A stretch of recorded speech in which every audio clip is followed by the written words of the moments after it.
Hello, everyone. Welcome to the Thursday episode of Ask the Drummer. We're actually on episode 50 now, which is, I mean, I'm really so like surprised. It's like half a century milestone of Ask the Drummer. It's like 50 episodes. Wow. So to mark this special milestone, we've got a super special guest for us today. And I saw him at Glasgow Spot last weekend, and he was just so amazing. He played in not just one or two bands; he actually played in four different bands, which was just so awesome. And also, when you read music magazines and see articles and music reviews and stuff, I always see the word prolific, but it's something that I can never sort of like get my head around. I don't know how to use it or something. But this time, I think my guest or our guest today is the very definition of the word prolific. So, my dear friends, please welcome on Ask the Drummer, Mr. Ian Button. Yay! That's a fantastic introduction. Thank you. I don't know what to say. It's true though. I was like, when I was Googling it this morning, I was like, oh my God. The first thing that came to my mind is that word. Because, I see it a lot and it's like, how do I use it? I would like to use that word prolific, but never done it. So, how are you? I'm good, thank you. Yeah, very very well. You're okay after Glasgow's pop. You got back Yeah. okay as well. Yeah. Well, my mind is actually still in Glasgow. Yeah, I know what you mean. It was a brilliant weekend. Yeah. It's been a week already, but my mind is still there. What's the weather like? Sorry, you're in Kent? I'm in Kent. I'm in Folkestone, on Oh, the right, coast, okay. on the coast in Kent, and it's very sunny and hot. I've got the windows shut, but I've got a fan on. I hope the fan's not too noisy in this room. But yeah, No? it's nice. But I think it's a few degrees cooler because we're on the coast. It's not, Yeah. when we had 40 degrees a couple of weeks ago, it didn't get to that. It didn't get to 40 down here. I don't think, not quite. Oh, well, have you, well, I wouldn't say recover, but have you rested from Glasgow Spot? I have, yeah, and yeah, it was great, and I just was saying it was quite a long journey home at the end of it. A slightly deflated feeling going home in a way, but Yeah. no, it was really good. I mean, it's such you know, a great festival. First time festival for that event, and Yeah. really Well, glad it went so well. yeah, thank you to Tita and Kenji for organizing it. And Mm. apart from them, or the organizers, I think you're the hardest working musician that was there last weekend. I mean, like four bands. How did you I manage think I'm so closely much? followed by Amelia. I think, but I think maybe I did clinch it on the band numbers. But it just means I get 4 dinners or 4 hotel rooms. I don't know. It doesn't. You enjoyed it then. Well, yeah, yourself, Amelia Fletcher, and I have to say Rob Percy as well. I mean, he's probably okay, maybe he's so like the hardest working because if he wasn't on stage performing, he's actually the merch. So like the Oh, merch yeah. selling things. He spent so much time on the merch, and I was very remiss. I didn't, hardly went and sat there at all. But yeah, he went for it, and it was good. But when it was such a friendly, all through that whole building. There wasn't really anywhere where you would go and feel on your own. Do you know what I mean? There was Yeah, obviously that's somebody that true. you knew at every part of it, and Yeah, and no, it was really good. everybody's just so lovely. Because I also said to I also saw like commented on Rob Percy's so like post on Facebook. He's the one that I've seen the most. It's like from the minute I walked into the building, he, Yeah, he was he's there. there. And but then I just realized I never had a photo with him. Oh no! He, yeah, Oh dear! even though I've seen him the most that weekend. And I was like, oh my God. Because I thought he's always busy. So I'm going to sort of like, wait until the right time to ask Mm. him when he's not that busy. But I never sort of like, I never had that chat. But anyway, so we've got my colleague. I was telling you about my colleague Neil Barker from King B. He's just saying hi Anna, hi Ian. So thank you Hello. for joining us, Neil. So yeah, welcome to Ask the Drummer, episode 50. Oh my God, 50. That's Episode very 50. that's very that's a great honour to be It's in episode special, yeah, 50. special one. Well, this one, episode 50, is all about you, Ian Button, the prolific Ian Button. So, do you know, Hugh Williams actually commented on Instagram, button for PM. Oh, thanks, Hugh. No pressure there. Then thanks very much. I think Okay. that's him because it's Eugenius. Yeah, I that's think him. Yeah, his yeah. name is. Yeah. Um.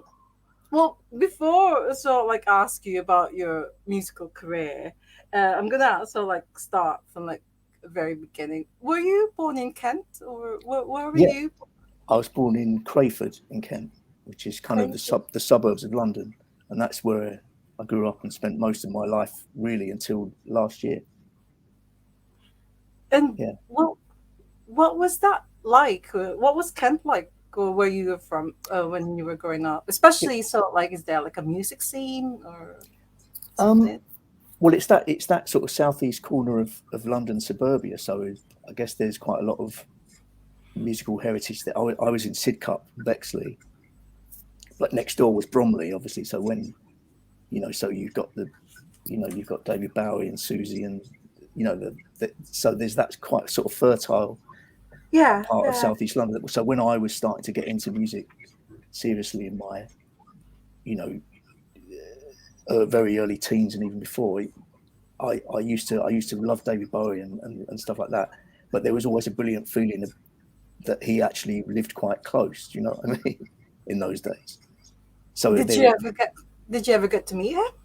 I never got to meet him, no.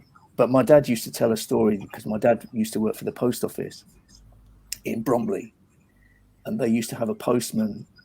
My dad was working in the office and behind the counters and things, but they used to have a postman that used to come in, and he obviously did the round in Beckenham where Bowie was at that time. And he would come in. This postman would come in and go, "Oh, I've seen that weird bloke again," or something like that, talking about David Bowie.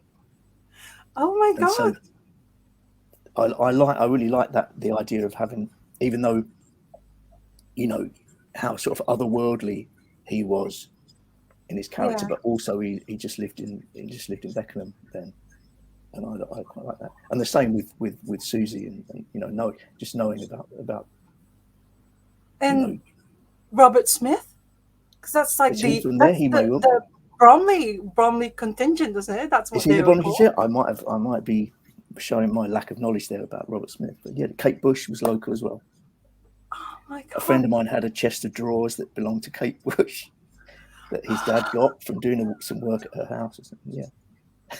Oh wow. So what so like did you go to like clubs or were you part of that, you know, I or used were to go you to too lots of young? gigs. When I was old enough to be able to go to gigs, I suppose when I was about 16 or 17, which would have been in about 1979 or something. I was a little bit too young for the first wave of punk, but I got into the stuff that was after that. When I first was able to go to gigs, it was to see stuff like that. So there would Yeah. be these brilliant gigs at the Lyceum in London on a Sunday where there'd be a massive bill of bands, and you'd see Scritti Politti and the Bunnymen, and you know all on the same bill. It seems, in my Yeah. memory, it seems that they would all be on the same bill.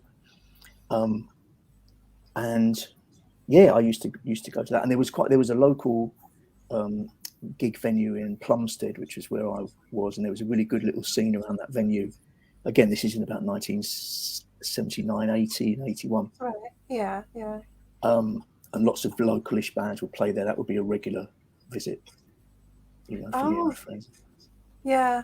But then, see, there's some sort of like just like I said, I was googling you this morning. It's like you went to Leeds University, Yeah.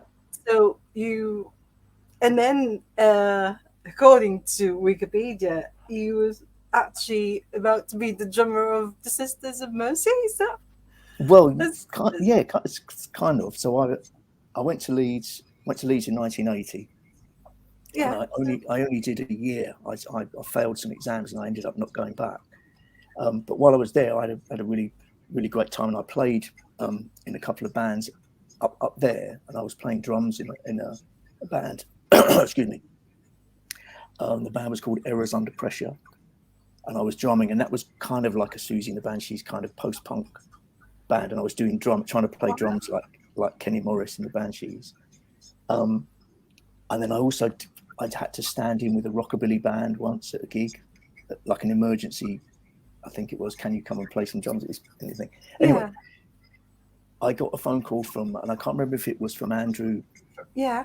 or from Craig from the Sisters, and one of them phoned up and said, basically said, you look, I think I'd seen them play. They did a gig, which I think might have been their first gig at Leeds Uni, and I'd been to it. But they said, we think we're going to get a drummer, obviously because they had a machine, which they always had. But they said, we think we might get a drummer. Do you want to come round and talk to us about it? So I did. And they said, yeah, well, we think we're going to do it. And they said, when you come back after the summer, we've got a tour with the Psychedelic Furs. And Oh, I really love the Psychedelic Furs then and yeah, now. yeah, Um, yeah.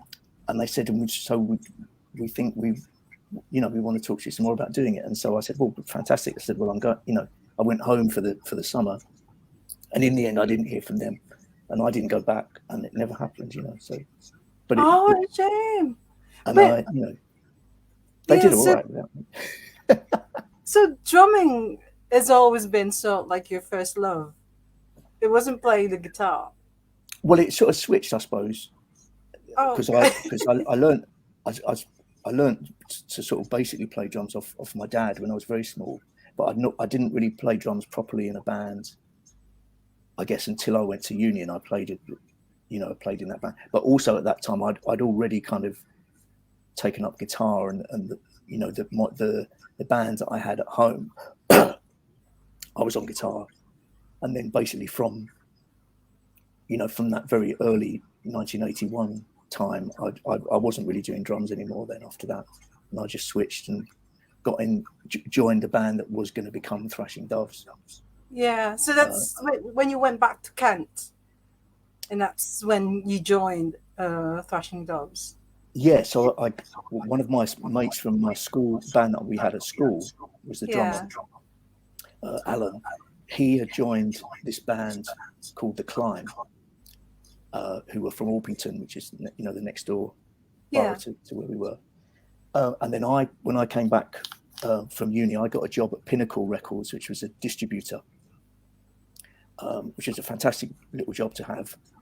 And it was the time of things like the first New Order album and Crass, and they handled the Crass label and all this like that. So there were these brilliant sort of indie records, and Yeah. we were able to I was able to sort of get a bit of a collection of things from there. We were able to get free records every Friday and take them home. So, but at the time, Pinnacle, as well as being a distributor, it was a label, and it had this band called The Climb, which were the two brothers, Ken and Brian, had Nice. signed to them, and they released a couple of singles, but it wasn't a live band, I don't think, at that point.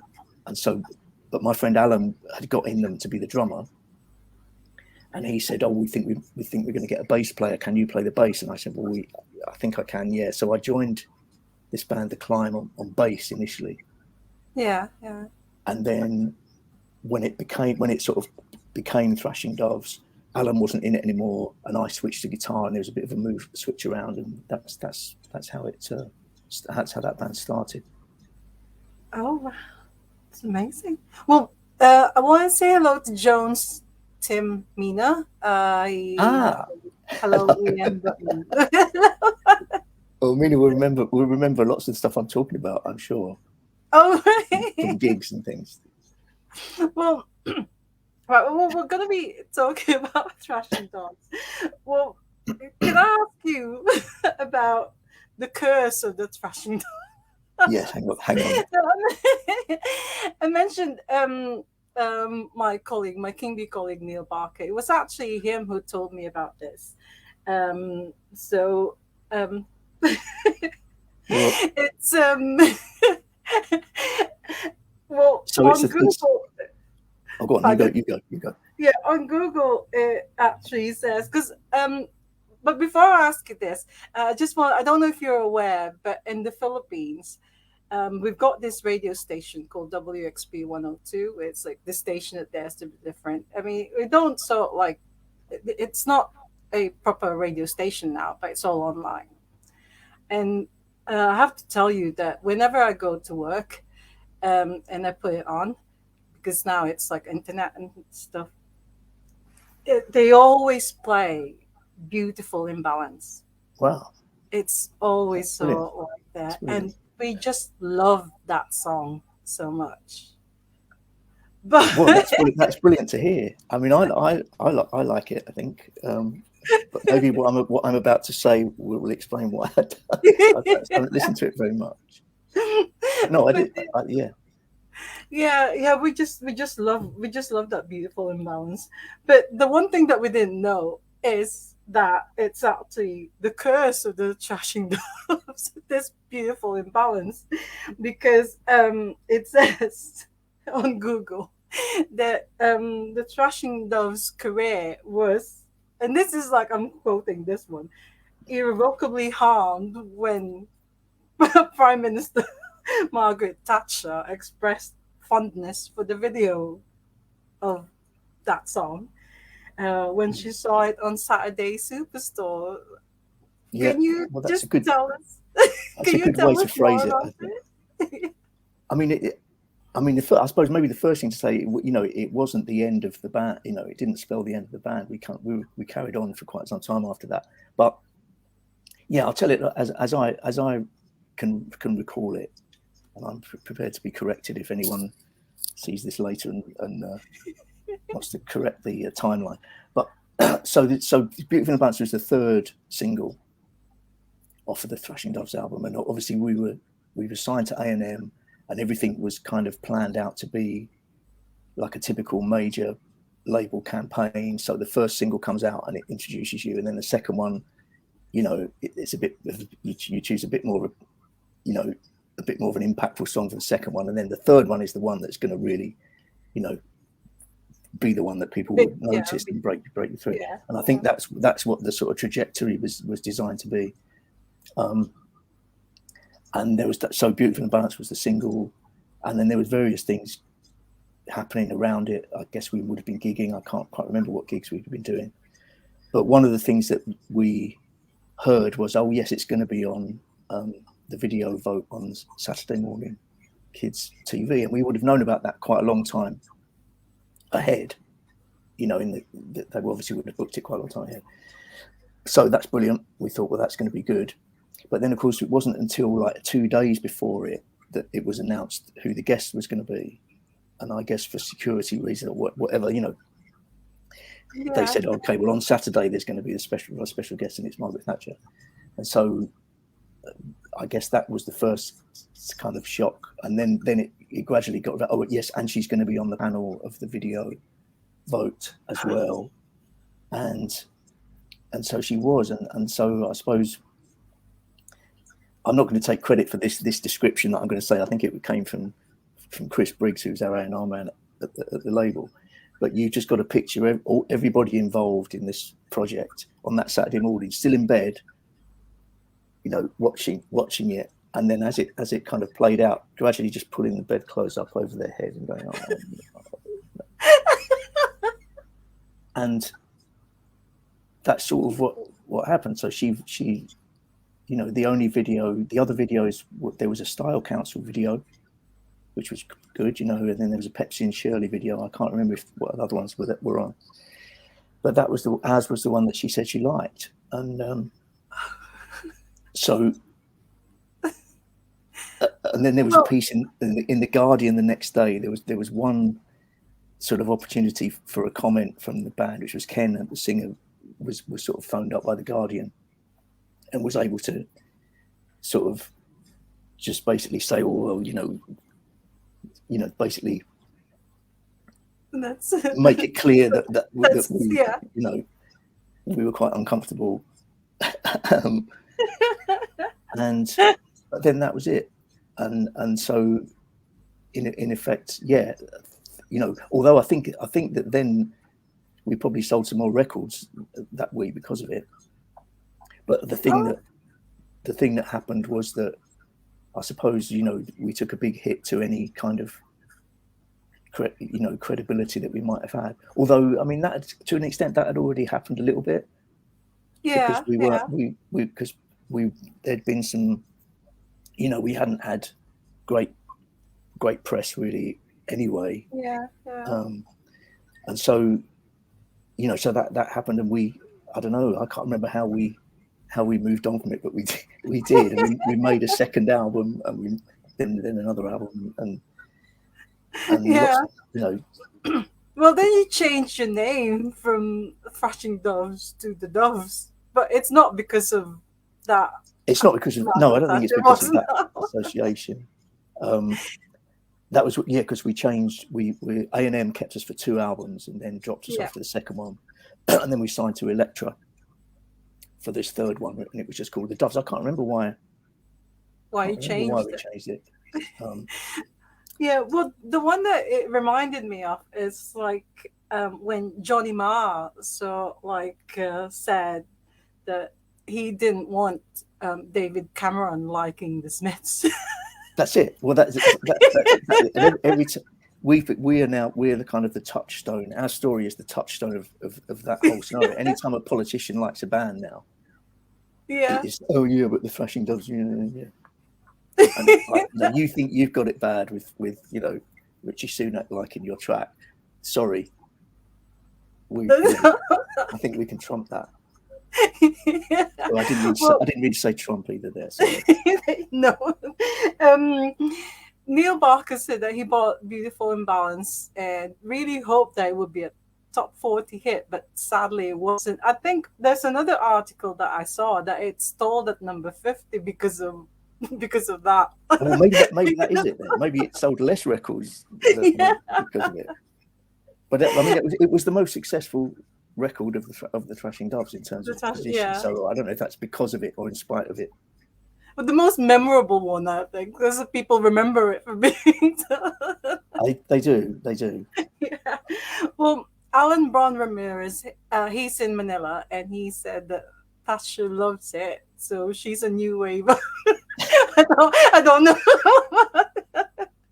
I mean, in the Philippines, it's all like it is a big thing, being a new wave and stuff, because it never died. I mean, in the Philippines, new wave is still going. Yeah. I think it's good. I'm glad to hear that. It's going stronger, I think, because we've just had like Dave Jackson of The Room and Ian Donaldson of H2O, and like When in Rome. They just played that recently. Brilliant. Yeah, and but I don't know about Thatcher being a new waver. I'm not sure. She never came to any of our gigs or anything, No. No, she just loved your video, I think that's all. So after Thrashing Doves, you joined, because I think when did you split up? Is that 19? Sort of 91, I suppose. 91, we were still making music together as that bunch of people into the early 90s. So there was another band name change. It was called Ramona 55, and that was where. So we had Angie Brown, who was the singer, the sort of co-lead vocalist with Ken on the third Doves album. Yeah. It then transitioned to being much more of a project, writing songs for her. And that was called Ramona 55, and there was we did lots of recording, and I don't think anything. There might be some releases out there. I can't quite remember. Oh well, it's not on your listing on Discogs. It's not under your name, so maybe that's why I didn't know. That means it never happened. No, it did happen. It did happen. No, Um, but yeah. So after Thrashing Doves, you joined Death in Vegas, and that's like you were part of it. So like for a long time. It says 1994 until 2011. yeah, That's that's quite, the so there's a kind of a little there's a period in between after the end of the Thrashing Dove sort of era. yeah, Um, that's when I started to do some music of my own, and I had a band then that was called Motorcyclone, which was me and three friends, um, sort of going out and doing my songs. yeah, And I had a friend called Steve Hellier who was playing keyboards in that band, but he also had a career. He was releasing dance records. He had his own little label doing dance tracks, um, yeah, and he then met Richard Fearless, and he said to me, you know, one day he said, well, no, I'm starting this new project with this guy Richard Fearless. Um, we think we might want some guitar on it. Do you want to do that? And so that was the first Death in Vegas um, incarnation. So that would have been about yeah, 94, 95, I think. yeah. Well, you have to forgive me because I'm not really very familiar with the music of Death in Vegas, but the only one that I really know is the one with Liam Gallagher doing so like vocals, Yeah. which is Scorpio Rising. I remember so like I've got a 12-inch of that because Ah, I saw Liam Gallagher's name and I thought, oh my god, I really have to get this one. And then I found out that you're playing in that one. So I asked so yeah. like sign my No, copy of it. yeah. So that's the third Death in Vegas album, and that's the one where by that point there were guest vocalists on the tracks and things like that, and Yeah, yeah. it Well, was good. well, you mentioned Motorcyclone because it's like one of your aliases, right? Or was that an actual band, or was it just one of It the was a, it aliases? was a it was a CD that I just made by myself, but then I had formed a band with my friends to play it live at Yeah, gigs. because you've got other aliases as well. There's Ashley Flowers. Is Yeah, well, that so that was so that was so Motorcyclone was almost at the point of getting, well, it actually did, I think. Well, I there was another record label that was formed after A&M broke up. Herb Alpert and Jerry Moss formed another label that was called Almo. So instead of A&M, it's AL and MO.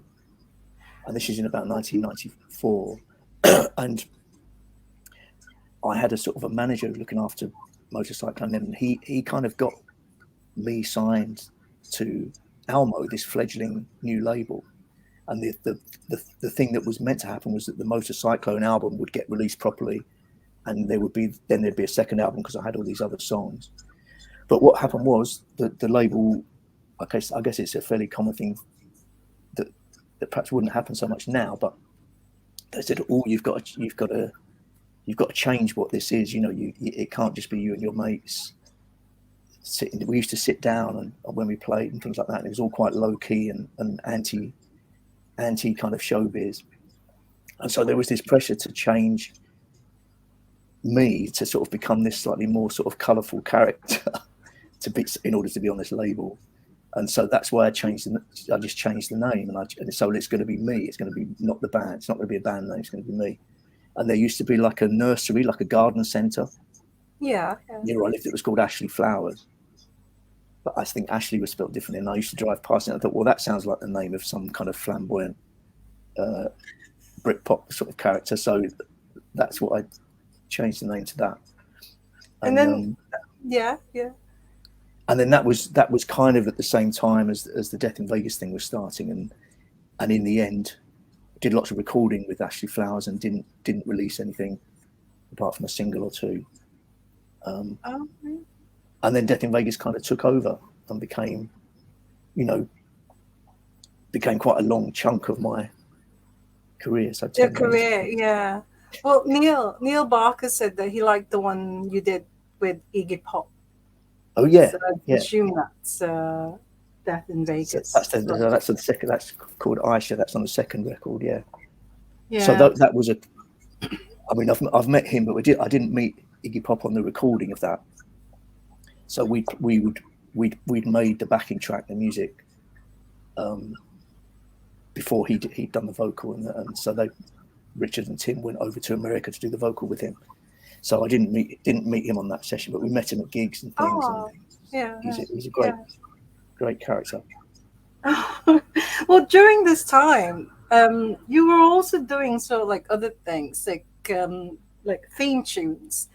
Yeah. There's I don't know if this is a band or just a project, but it's called The Way Out. Is Oh, The that Way Out. Yeah. Well, yeah? Is that a that's two band? that's two friends of mine who are a writing partnership. They're a couple, Mark and Alicia, and I got introduced to them by another good friend of mine, Lester Barnes, who and they're all media music composers, and it was something that I wanted to try and get into because I was trying to find something musical to have, apart from just being in a band or being in a long Yeah, term band. I was trying to find other sort of things to do, and I met Mark and Alicia via Leicester and started to work with them doing library music tracks, production music tracks, and through them, I met some of the people at the library, the kind of the library music end of Universal, and I ended up doing some stuff on my own as well, off the back of that. But there was a and kids TV. There was a kids TV show. Ironically, it's a Saturday morning kids TV show, and I ended up doing some theme music for that. yeah, Um, and also, this is really interesting because you did the theme for This Life. oh no, they did that. That's Mark and Alicia. That was Oh before right. I knew them. Yeah, yeah. So that's The Way Okay. Out when it's just the two of them. Yeah. Oh, so So you yeah, weren't part. I You wasn't weren't part of part it of it. at that point, but that that was their sort of that helped to build their profile as to then carry on and be able to, I guess, to be able to introduce people like me to Yeah. join them on writing and things like that.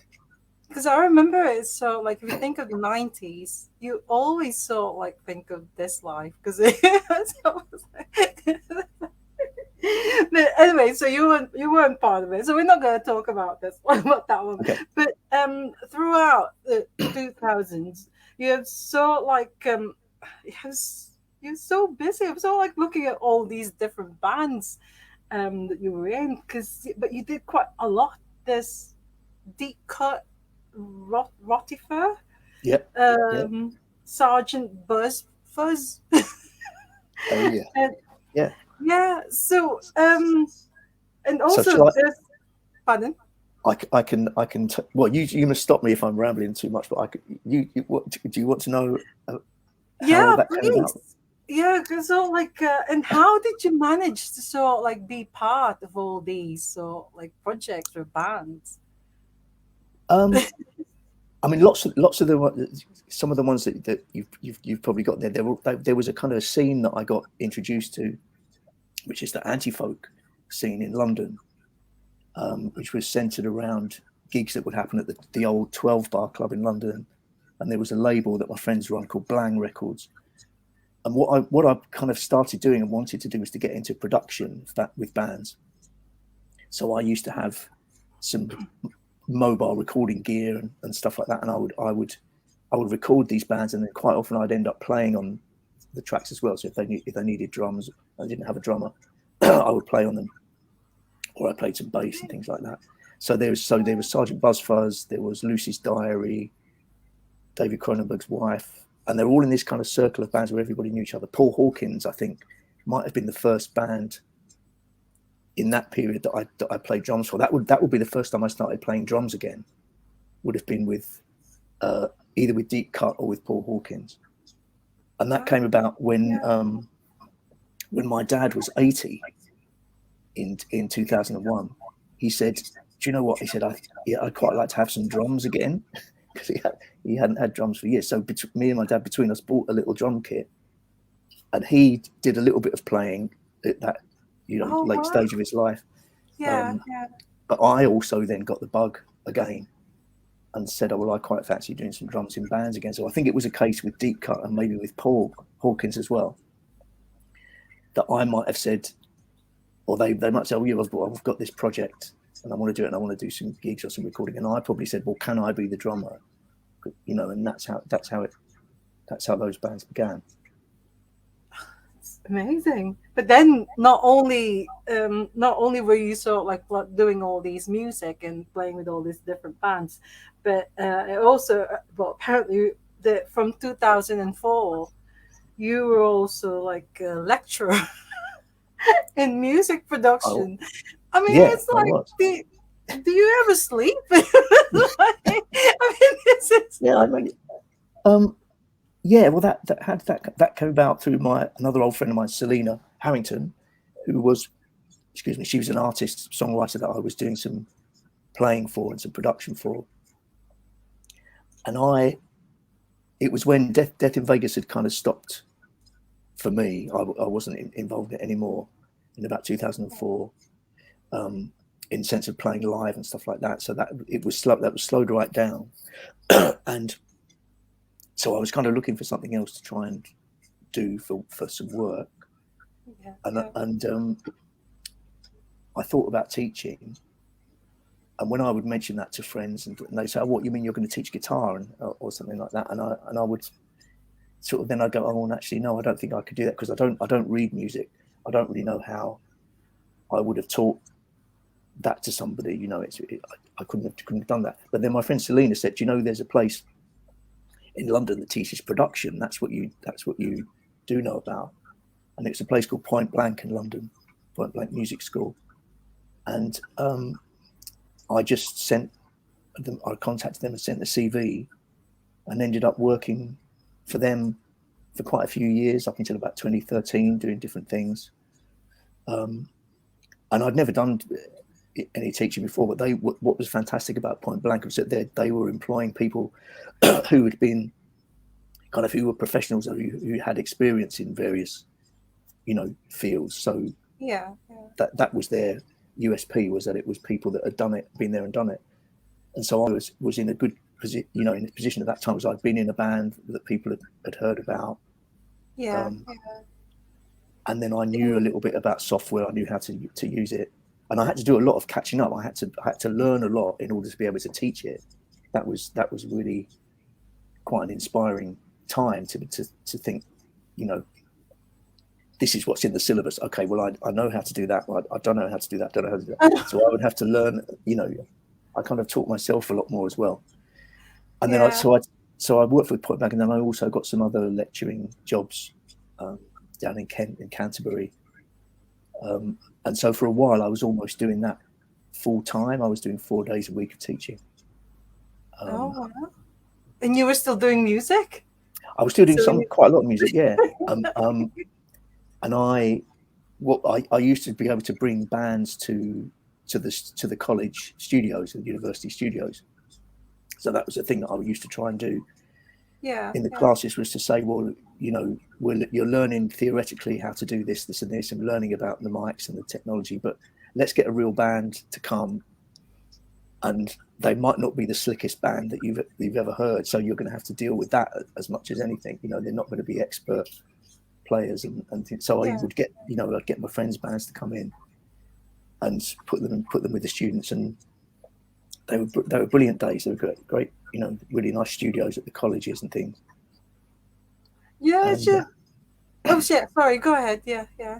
no, that's it. I was No, I should have asked you this earlier, but because you're not really so like mainly doing drumming only, but did you ever have any drumming lessons or? not formal lessons at all.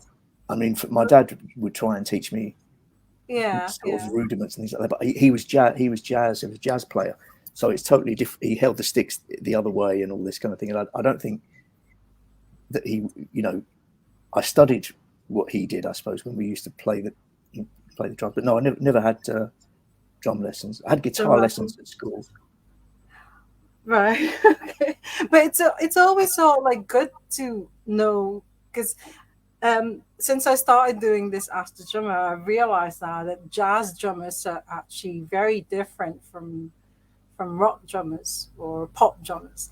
Mm. So I think it's good that if you know like all these different styles, then it makes you like a even more sort of like you know a better drummer as well. I mean, I wish, in a way, I wish I could read.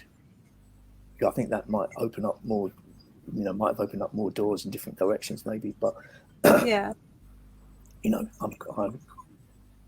I think it's too but late you now. just and also, so you were doing this all these music, and then being a lecturer as well.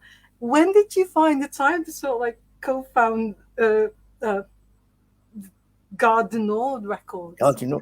Well, that was Is that how did- that was. I mean, again, the label, the idea of a label, it sounds much more highfalutin than it actually is, because it's not anyone that knows a little bit about it. It's not a label in the commercial sense at all, or with a with any um, central organisation or anything. It was basically three of us. There was three friends. So it's me, Robert Rottifer, and Rawley Long, and we all had these albums that we'd made in 2012, 2013. So it was the first Papernut Cambridge album for me, Robert Rottifer's album, Cavalry Never Showed Up, and Rawley Long's first album, Hoverance. And we were sitting there saying, well, we all want to put our albums out, so we could all do it on our own and do it ourselves. But we just had the idea that we would form a kind of an umbrella idea of a label to give it a little bit more of an identity, and that was it was a vehicle really, so that we could put some branding on release them. it? Yeah, release your albums and stuff. So, well, now that you've mentioned Papernut Cambridge, we're gonna talk about all the four bands that from Glasgow's pop. Oh yeah, We'll start with Papernut Cambridge because it's actually you I think formed in 2013, yeah. and this is your latest album, Channel Suite, which I've listened to this morning. It's just really good. And also, this is beautiful. I love this book. I don't know if you can Yeah. see it very well, but the It's doing some packaging good is just reflections amazing. in the. Yeah, it's So amazing. But so it's so that one yeah, is it's actually not coming out for quite a long time. So I had those for Glasgow's pop, kind of especially. So it's no like wonder. I mean, the way the way the way that the way that you sort of have to plan a release, or the way that we've been trying to do it for the Yeah, last 10 years or own stuff. It's so, I don't know. It can get a bit tiring sometimes, the way you have to think of everything so far ahead. But obviously, usually the vinyl is the last thing that appears in the chain of a release. Anyone that's doing this now will know this, that because vinyl takes so long, people are putting out digital first and then CD, and then the vinyl comes months later. Well, I finished making that album a year ago, and I ordered the vinyl in September or something, and then it got delivered in July. But I always work on the frame of mind. I'm not going to do anything until I've got the finished thing. I'm not going to plan it. I'm not going to say the vinyl's coming then and the release is going to be then. So then when the vinyl arrived, I just thought, well, hang on, I could just sort of, I don't have to do anything with this straight away. And I knew I had this festival, and I thought, well, I'm going to make some versions which I'm going to take to Glasgow's Pop, and they'll be for sale there. And because of the way that record is done, it's just like a plain. The actual vinyl itself is plain with a blank label, and I've got stickers on it, and I've got yeah, that poster for the sleeve. And there's only 50 of those, but then the next 50 is going to be different colours and different poster and different packaging and things like that. So what's really good, I can sort of customize that vinyl into different versions. yeah. So Well, in terms of an this actual is a release, rare one. This is a rare, so like that's rare. Glasgow's Yeah, pop that's edition. Yeah. quite rare. Yeah, Well, I it's like a really bootleg. love. Yeah. It's like a bootleg from the future. Well, one of the songs that I really love from this one is "Jump in Your Heart." Ah, yeah. it's just so beautiful. It makes me wish that I could whistle because I can't whistle. I can't do it. I'm not very good at it. I can't. I can only whistle by inhaling these days. I can't whistle outwards. It's not very Oh, good. I can do it inwards like that. yeah. Well, Amelia, she was really good. I mean, she was Well, really good. that's When you partly play. why I asked. That's partly why I asked her to help out at that festival slot, because I knew she could whistle. Yeah. Well, I think that's the reason why we couldn't find it now. Now I know why, because it's not on Discogs. And No, my husband actually likes Trip to America. And he said to me this morning, because I was playing it this morning, and he said, I can't find any information about it. I mean, what? no, now he knows. Yeah. Yeah, now I know. Well, Andrew Michael Bennett. Hello, Andrew. Thank you for joining us. Ah, He said, Papernut Cambridge, one of the best bands around.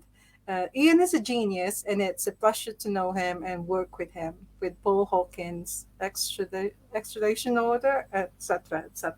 yeah, yeah. So Yeah. Andrew's got a fantastic label called Jesus Factory, and yeah, so he's released some of Paul's stuff that I've helped to make and stuff like that. Yeah. So thank you, Andrew. Oh, Can't see oh, you, but thank I you. Yeah, thank you for joining us. So, when will this be released officially? I don't know. I haven't really thought like that yet. I think it's a summary record. So I might even wait till next year to release it. I don't know. Oh, see, Uh, you um, know, or I might even not. I might even just keep it as vinyl and CDs to sell at gigs if I get any more gigs. Or I don't yeah, know. It's quite an exciting feeling to be in this position where nothing is planned, but the thing exists, and I know yeah. who knows. Well, I never managed to get it signed because you were so busy on the second day. Because I know I was like, I'm not gonna bother him because he has to sort of like prepare for the next band and then the other band. So I thought when I saw you, I was like, oh, I'm not gonna say, can you sign this, please? But hopefully next time I go and see Yeah, you, I'll bring it. I'll bring it with me, and I'll ask you to sign it. of And course, of course. Darren Heyman as well. I saw him so like towards the end, but it was just too much for me to sort of like bring it out and say, "Can you sign Yeah, it?" So I never asked him to. He signed my poster though, like you did. yeah. Yeah, I know we had a good.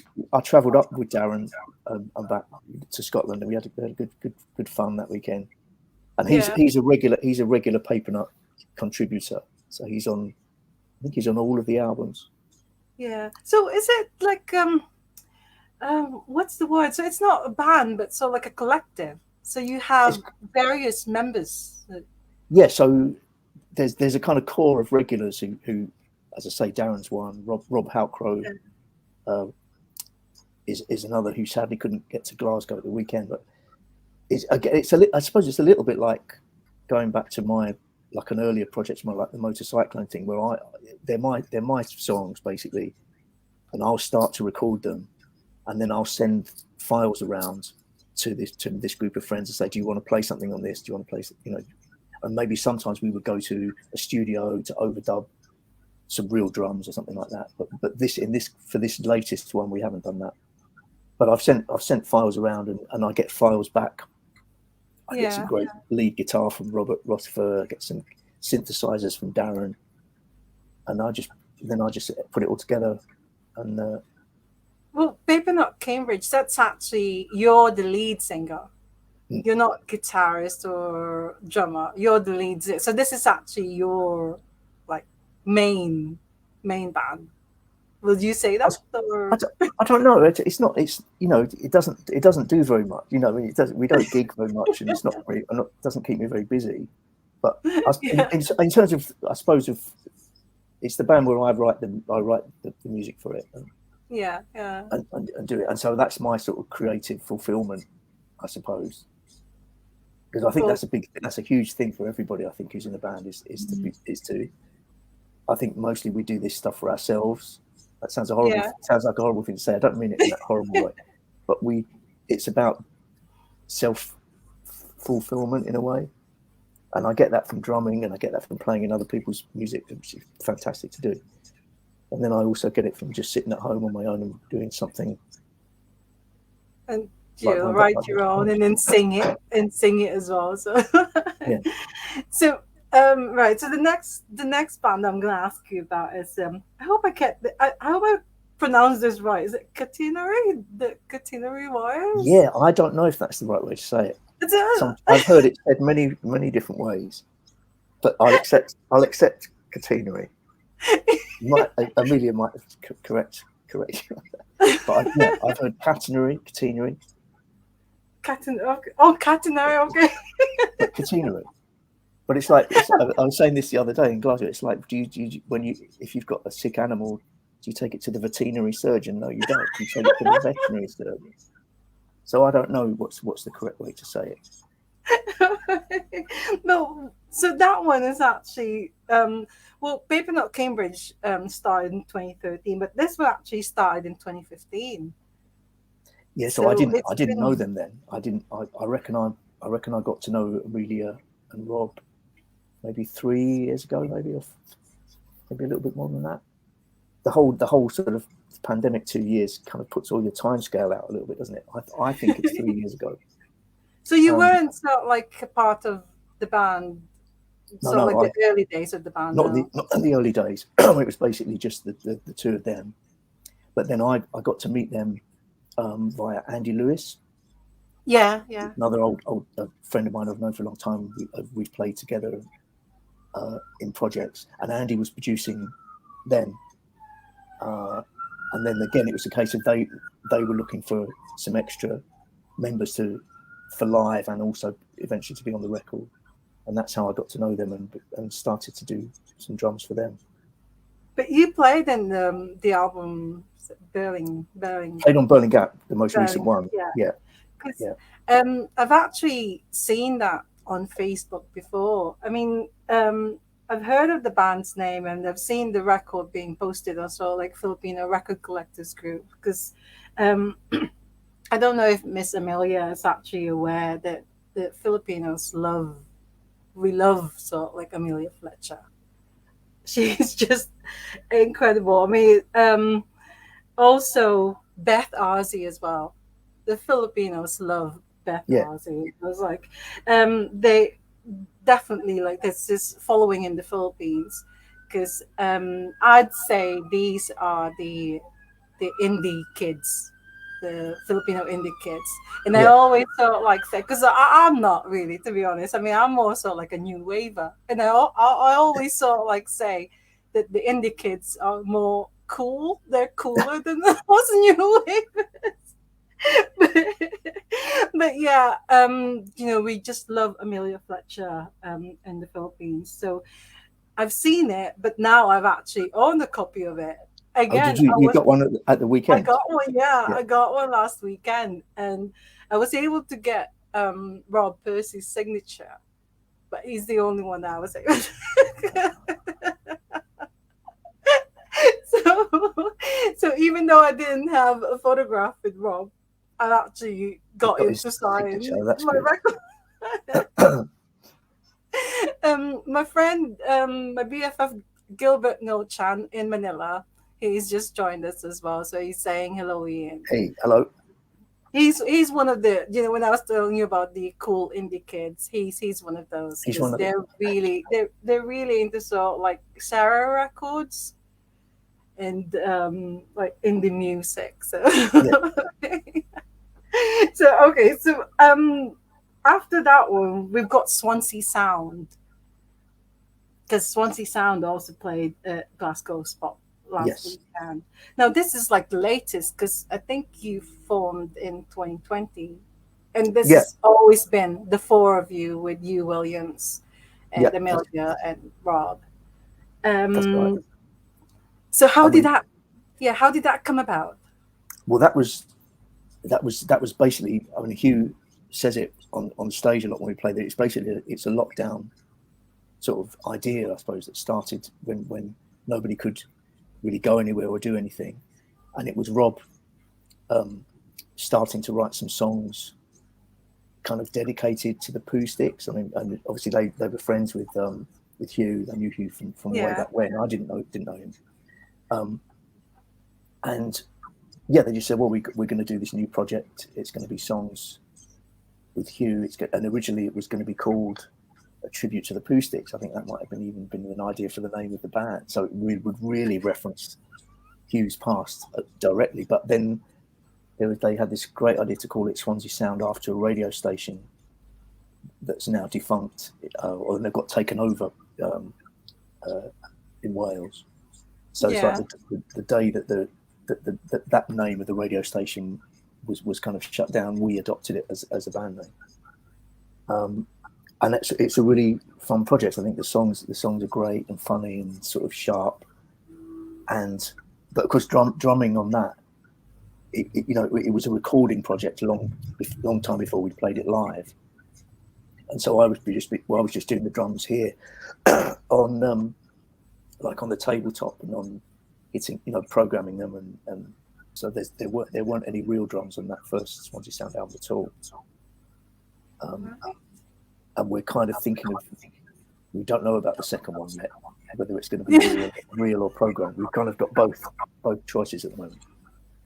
Yeah, but is it true that the first time you've actually played live was at Preston Pop last year? Yeah, it was. And so that's the first time I've met you, I think. Yeah, I was there.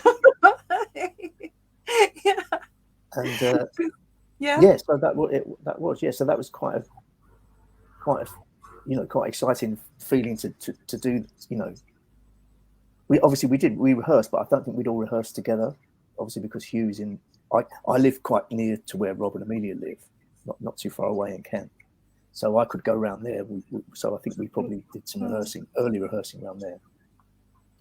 And I must mention Bob Collins as well, he's currently the second guitar player in Swansea Sound. So he wasn't on the recordings, but he's in the live band now. Yeah. If you got to meet him at the weekend.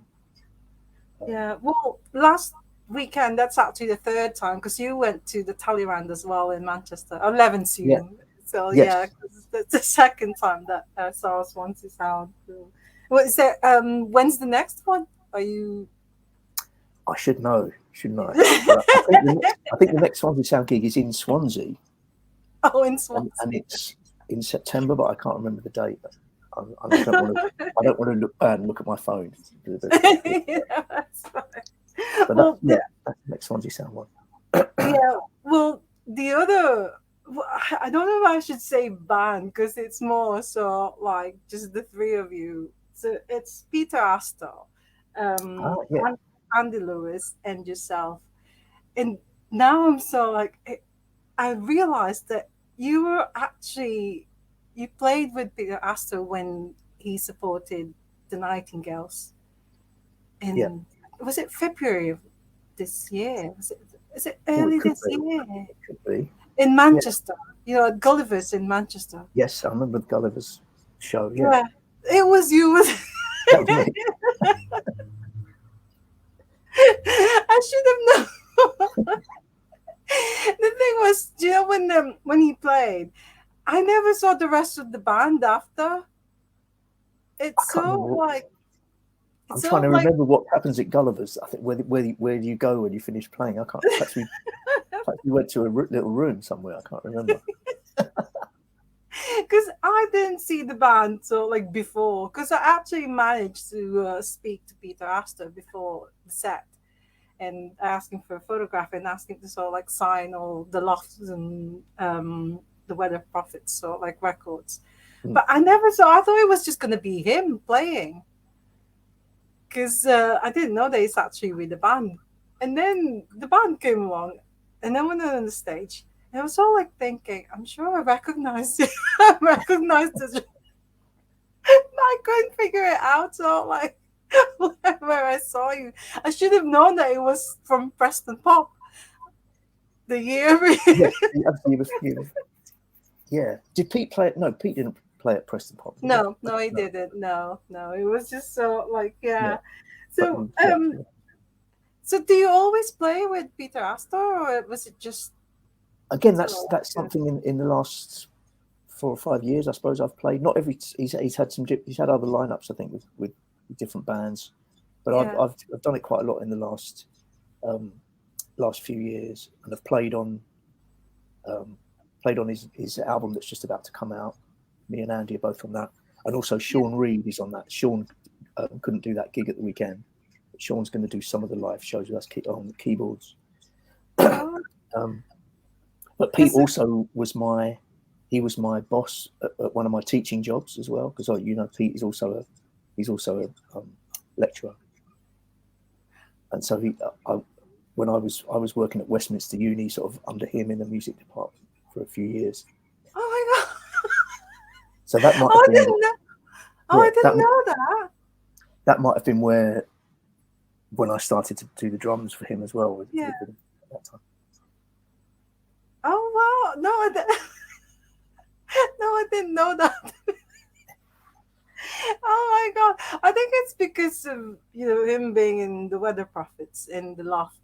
At the time, I was all like thinking, maybe you'll have Dave Morgan playing because I, I think Dave might have played with Pete in recent years. I could be wrong, but yeah, yeah. Because I know that he was so like he's still very much active, Dave Morgan. Dave So I is, was yeah, all yeah, yeah. like, yeah. Anyways, well, so those are the four bands that you actually like played in or with at Glasgow's Pop. But there's also like the Saturday night headliners. You've got connections with them as well We've got, because yeah, yeah, I've found out that you actually produced when they were called Go Kart Mozart. You produced Mozart's Mini Mart, their album. yeah. So that was the kind of most recent album. That's a couple of years ago now. But yeah, so I produced it with Lawrence, and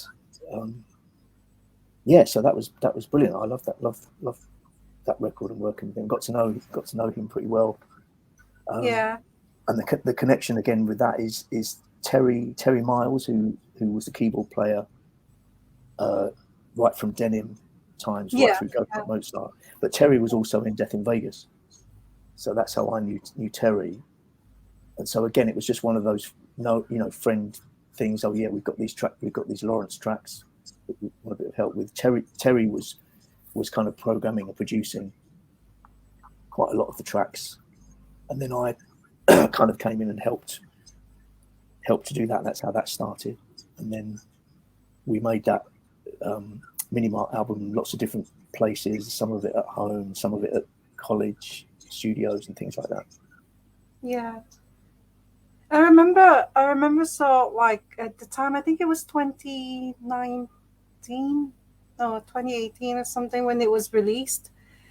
Yeah, I think it was 2018 and then they were touring it and then I saw them in Liverpool and I thought cuz with me I'd rather like get a copy of the album when I go to the gigs so Yeah. at least I can immediately get them to sign it and stuff.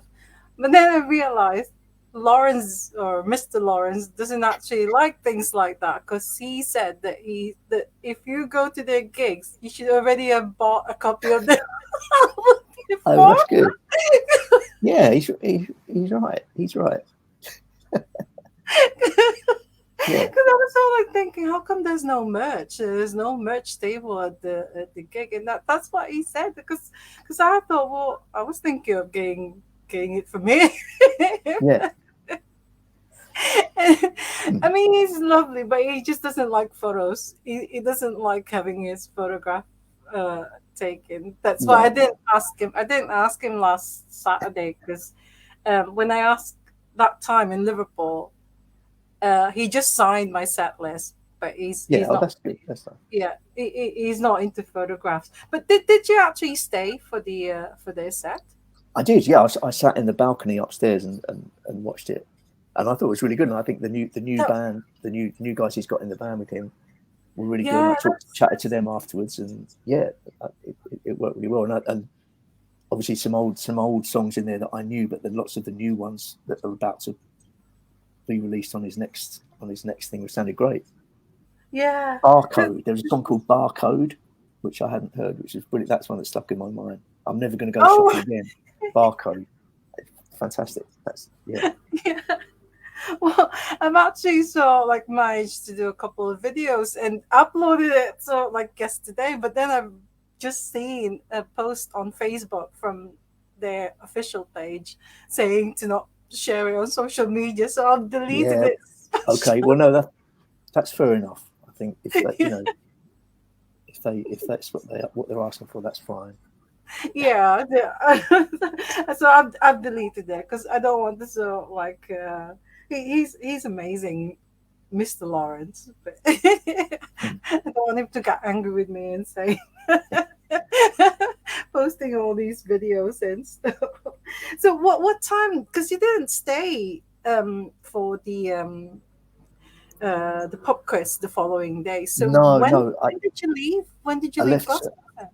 It was me and Darren and Pete and Andy got our train about 2:30 on the Sunday, but we went out in the morning.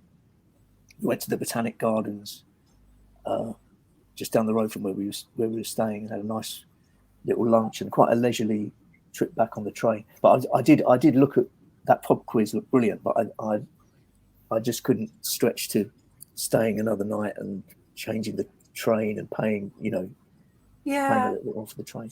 that would have been really good though, having you there as a team, as another team. With Peter Well, Aston. I suppose between us we could have mounted a bit of a challenge to some of the people there, but I don't know. I've been I've been at pop quizzes thinking that, oh yeah, I know quite a lot, but you always find out that you don't, because my cut off point in the years is like, I don't know, 1980 something. Like, I don't really know anything after that. Um, do you know when you were playing the drums? I never saw you twirl. Do you not twirl? Well, Yeah, well, I what that you mean? yeah. When you I can do that a little bit. I can, but I don't think I've ever done it while I'm playing. I think that the risk of something going awfully wrong there is too great. I've done it, when I'm messing around. But I noticed, because I've watched a lot of the video clips of the different bands from the weekend, and I've noticed that I don't really move very much when I play. I don't think, because I've watched these great drummers in the other bands who were doing. There was the guy who played for the June Brides yeah. he was amazing, and I think He's oh my god. he'd only rehearsed Yeah. that day, hadn't he? But he was this real, there's lots of movement and energy going on, and also Hannah's, Injection Pony, and then I looked at, and I'm just sort of going like that. I'm not doing anything, and I suppose it's quite, for somebody of my age. I suppose it's ergonomically it's quite good, because I'm not getting tired, But I think maybe I That's need to put my drums further away, so I have to move more. I don't know. I was so like sometimes when I'm looking at you playing the drums, so like thinking, is he scared or is he so like concentrating too much? I don't know. I thought, they're not quite scared. Not really scared. Not really concentrating either. No, thinking about something else. No, uh, no, I don't know. I'm just absorbed in it, I suppose. Yeah, And I yeah. find that I'm just staring at. I stare at what I'm hitting. So if I'm on the cymbal over that side, I'm just looking at that like that. And then if I go over this side, I'm doing that. I don't know. Well, I need to do some training for drama visuals, I think. but I suppose it's a bit more difficult because you're singing as well. You don't Well, just so like I drum. do some backing vocals on the drums. Yeah, I mean Yeah, I don't know. I mean it's always a bit tricky, because I think sound engineers, obviously, they're doing what they're supposed to do. Is they I don't think you can really hear me very much when I do that, because I don't sing very loud, and obviously they can't have the mic too loud. So I don't know how much of it comes through the backing vocals that I do. But it's nice especially in the Catenary Wires, especially where we've got these 3 or 4 vocal parts happening. I think that when that works, that's really lovely to be able to be singing as part of that. The yeah. harmonies was great. Um, Right. Well, I've only got three more questions for you now because I know we've sort of like over an hour. So we've Okay. been chatting for over an hour now. So, do you have any drumming heroes? Um, I thought about this actually because I wondered if you'd ask that, like favorite drummers, and I suppose I'm gonna sort of go through some decades. I mean, it's hard to because I like music. I like music as a whole. I like bands as a whole. So very often I might not particularly distinguish the drummer, as being, noticeable or jumping out. But obviously things like when I was very young, the first drummer I became aware of was Keith Moon, the first drummer in a pop band. Keith Moon in the Who, Yeah. who I think is Yeah. brilliant. Um, uh, things, and obviously Ringo. So people whose names you'd know the name of the drummer in that band. That's quite a thing, I think. There's so Yeah. many bands you wouldn't know the name of the drummer. Um, and then in the '70s, obviously, I liked David Bowie. Mick Woodman's in the Spiders from Mars band is really good. Um, Yeah. Paul Thompson, the Roxy Music drummer from in the '70s version of Roxy Music. Um, What yeah, about the 80s, like Mike Joyce with the Smiths? I might just. I like this. Yeah, he's good. In the '80s, I think I'm going to say, well, it may even still be '70s, but Budgie, Oh yeah, yeah, yeah, the yeah, sort of correct. It's like the way that he's. It's like it's all patterns. But everything is a pattern. Everything is a little flick in a particular place in the pattern that's a bit weird, and that's what I yeah. loved about his playing. And Whereas, that's not what Mike Joyce does. It's not what I do. But yeah, yeah, and I remember my friend Alan at school, he pointed that out to me, and about John Mayer from the Buzzcocks as well. He's saying, look, they're playing patterns. They're not just jamming or improvising like you perhaps would in jazz. They're playing. yeah. Everything is a pattern. Everything is a regular thing. So I think I like drums like that. I like Mo Tucker and the Velvet Underground. I think that's a brilliant concept of the way that works in that band is fantastic. And obviously lots of people, including me, do that Yeah. sort of drumming quite a lot. Jones Tim Mean's the back to front drumming. She's Back, exactly right. yeah, Yes, back to where front. the, where Yeah, the beat is not quite where you think it's going to be. And funny enough, yeah, we were talking with Swansea Sound about Kleenex. I don't know if you remember that band from Switzerland, Kleenex. And there's a kind of musical quote from Kleenex in one of Swansea Sound's new songs where the drumming goes back to front because that's how she used to play on a couple of the singles that I remember. And it's just a thing that I don't. It's just obviously something that she just did, and it just works, and it's back to front drumming. oh, I've heard of Kleenex. I can't. Yeah, yeah. I'm sure some of the Filipino indie, the cool indie kids. I'm sure. I'm sure I've seen them sort of like post it on the sort of like a music group of somewhere. But have you ever had any disasters? Well, I've called this maybe not really disasters, but sort of like have you ever hurt yourself playing the drums, or have you ever sort of like Um, uh, to, it's not really anything drastic as an injury or anything like that. But I get something with my knee now, my left knee, which is where the hi hat is, because I use the hi hat pedal quite a lot when I play, and it's just like an ache that I get after using the hi hat quite a lot. But weirdly, I also get the same thing if I've been driving in traffic for a long time. So it's the clutch on the car, and it's obviously the same. That's the same movement as the hi hat on the drum kit, and so I don't know if that's something that I'm just going to have that now. I just have to not yeah. do too much of that. But no, I don't Well, think I've had any disasters. I can't remember. or if you have so like say like with Rennie when they went, I think it was wh- where was I think it was in Amsterdam or somewhere in Holland that they played, and then Rennie just left and Oh, then come back. And okay, then no, so have you ever done that? So like have a gig and then no. just I've so like I've still got that trick up my sleeve. I'm saving that one for one of the bands one of these days. I'll do that and see what happens. before I ask you for any advice for drummers out there, can I just ask? So, which do you prefer then, playing the drums or playing a The guitar? guitar. At the moment, drums. Very much prefer drums at the moment to guitar. Oh, that's I think if someone asked me to play some guitar in there on a recording, I love doing guitar. But if someone said come and play guitar live in my band, I think I'd ask to do the drums instead. I think yeah. I do. I don't know what it is. It's just I It's think it might just be. really, yeah, it's just Sorry, really cool. It's so cool. So no, I'm not saying that guitars. I mean, of course they're cool as well. But there's something about drummers that's just they're so amazing. They're so incredible to watch live, like on stage, and then do you know when you do the first bit, right? So 1, 2, 3, 4. I just love seeing that because you're the one that's sort of like starting everything. So if you don't get oh, it that's right, interesting.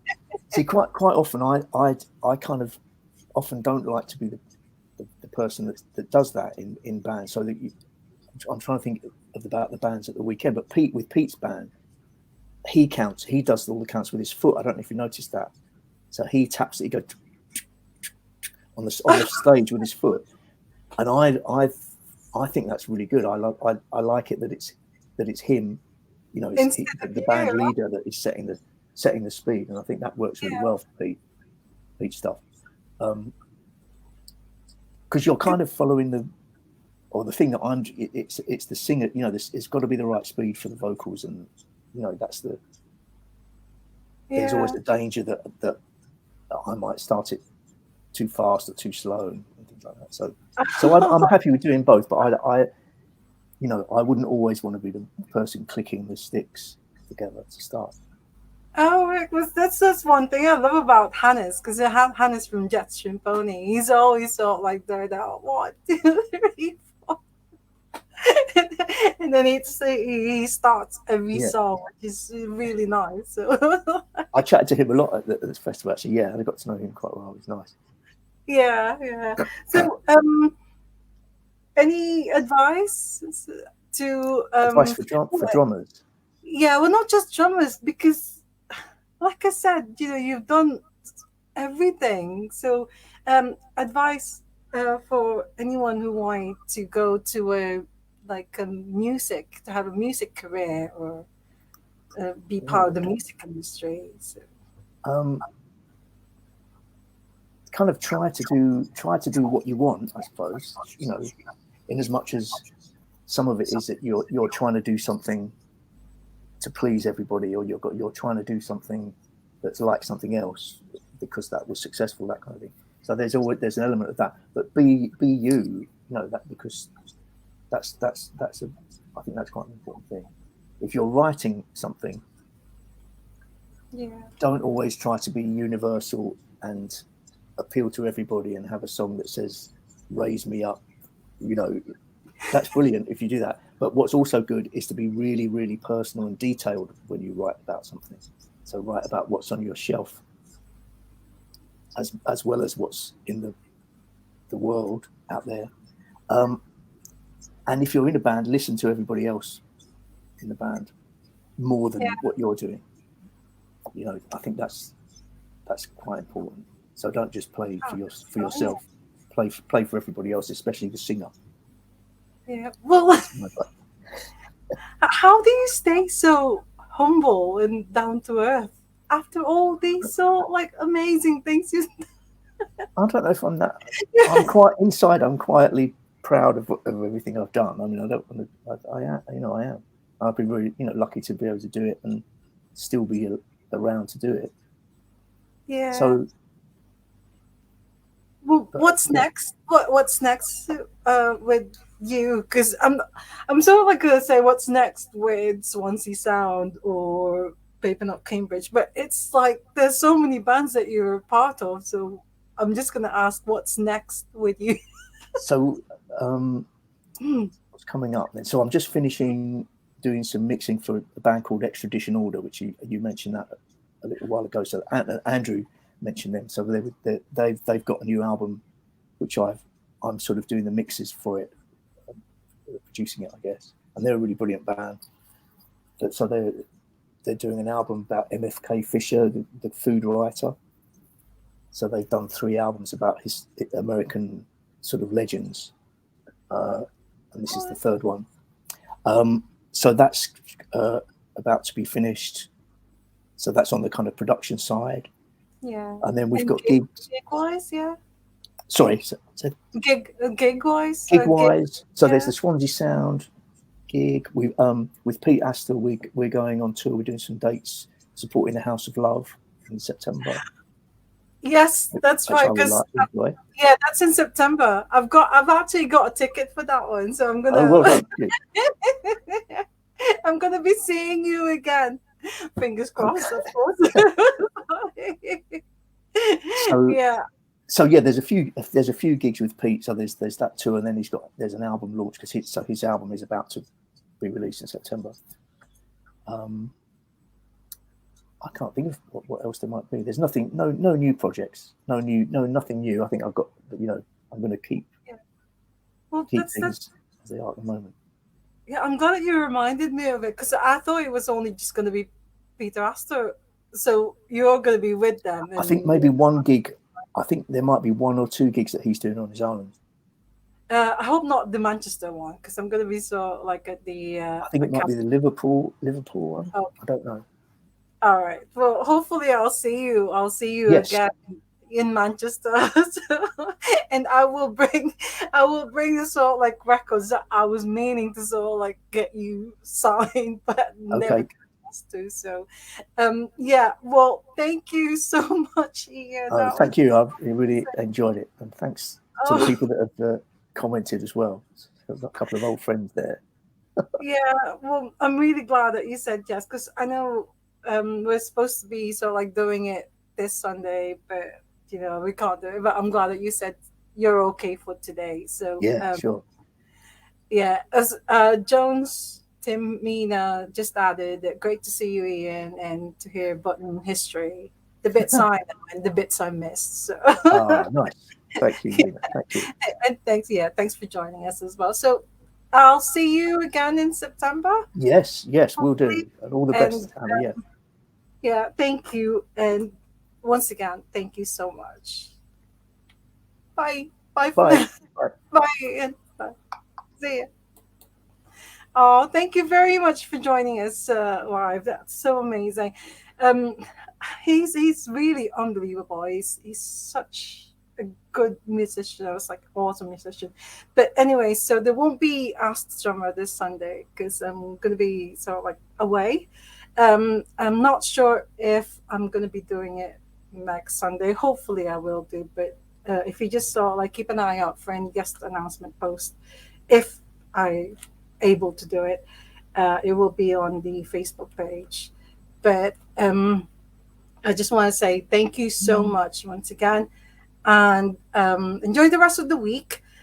And as always, love music, love life, and love drummers because I just think they're so amazing. They're really good. So see you all again hopefully soon.